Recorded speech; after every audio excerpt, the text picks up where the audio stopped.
All right, today I'm going to be going over how to service a Polaris Ranger 500.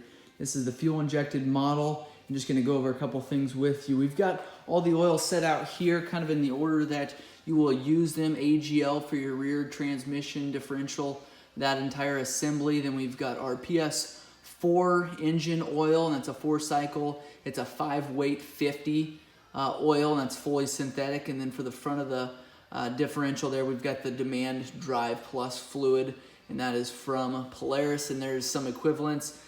Please let me know if you want those. I can leave those in the comments below.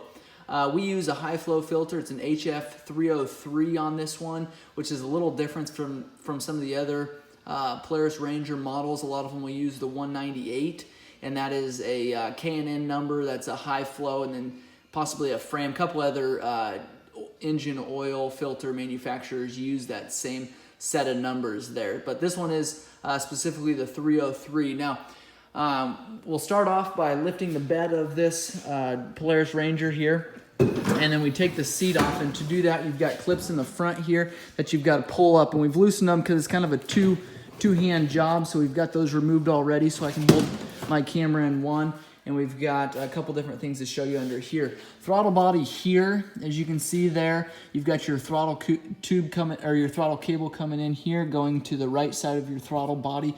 That controls, obviously, your butterfly in there. Pushing more airflow through there will allow more fuel to be come out of your injector here. So we've got our spark plug here. This one takes a, I like to use the NGK plug, and it takes a BK R5E.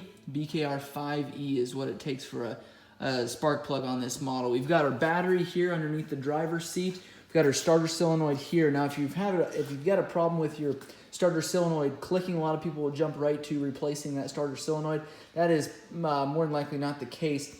If your starter solenoid here is clicking, more than likely you need a good charge on that battery. Even if it's a new battery, I suggest putting a good charger on it. Trickle charger, that way it shuts off when it gets to 100%, and it kind of maintains that on a slow amp hour rate. We've got our engine oil here, and this is your reservoir. If we go directly underneath this reservoir, on the bottom here is your drain bolt here. So these, sometimes they'll tell you to start your machine, run it for a little while. These you don't particularly have to do this because this is your oil reservoir here, but the bulk of your oil is going to sit in this reservoir here. And a lot of the debris and stuff is going to be sitting at the bottom. If you go and start your machine, it's going to run that oil through your machine, and that debris then is going to kind of get sucked off out of the bottom there and pulled through that engine. So I like to drain the oil on these when it's cold, and then this is a magnetic drain plug here, and any kind of metal shavings will collect on this, this drain bolt here. Right in front of the belt cover there is your oil filter. Again, that's a high flow HF303 oil filter. I take and put a little pan underneath your, kind of below your clutch cover there, just to catch any of that. Otherwise it's going to drain directly on your skid plate.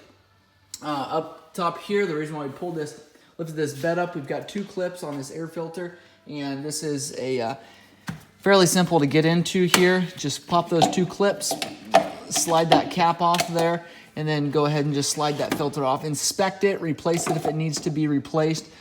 For sure blow through it with compressed air. So, and going to the front here, you can lift this, your front hood here, and we've got your brake master cylinder here with your brake fluid here, and you can read on top there what brake fluid yours takes. This takes a, I believe, a .3 on this, and it'll say on that cap there. We've got your voltage regulator rectifier here that controls how much power is getting sent to your battery.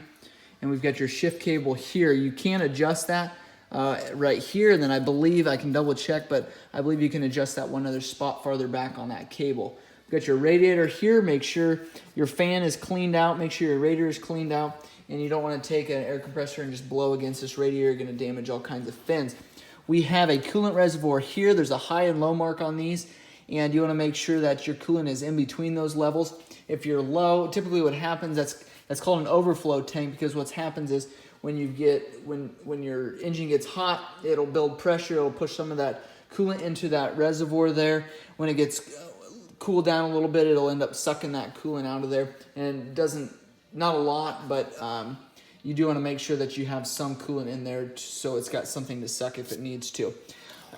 This here is your radiator cap. Just like any other vehicle, it is pressurized. You want to make sure that it's not hot when you pull this cap and remove this. You want to fill it up if it is low. So front differential here is a little bit of a challenge to get to filling up. What I like to do, if you don't have a winch, you can remove this cover here and you can get to your fill cap right there, and then your drain plug is on the bottom there. It's gonna be a little bit challenging to see here, but it's right there, and it takes an 8mm Allen bolt to remove that. There's no skid plate or anything that you've got to remove to get to that, which is nice, but it is kind of a pain to fill that.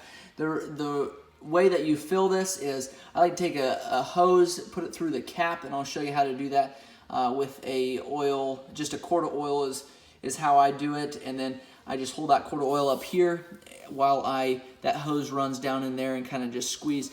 As soon as it starts coming out your fill cap there, then you want to put your cap on, and then you know that you are full. Make sure you put your cover back on when you're finished there. Check your CV boots every time you ride, because if there's any kind of rips or tears in there, if you can see any oil leaking anywhere, then you know that you can get water in there, and that will destroy your CV joint. So you want to make sure your boots are in good condition before going out to ride. On this side here is your fuel tank. We've got a fuel pump inside of here, and so if you've got a fuel issue, you want to take these hose clamps off here. A little bit of a challenge, but you just squeeze. If you can see there, there's two clips on the back here. You kind of squeeze together and then push out this way. That'll allow you to pull that fuel line off if you do need to test that. On this side here, you can see that throttle cable coming into this throttle body here. That's not something you want to adjust. As far as for your idle, here is an adjuster here under this rubber cover here. You do want to make sure there is some free play in your throttle, your pedal, because you don't want there constantly being pressure on there. Like I said before, there is a adjustment on your gear shifter here, your shift cable. So here's another spot here that you can adjust that.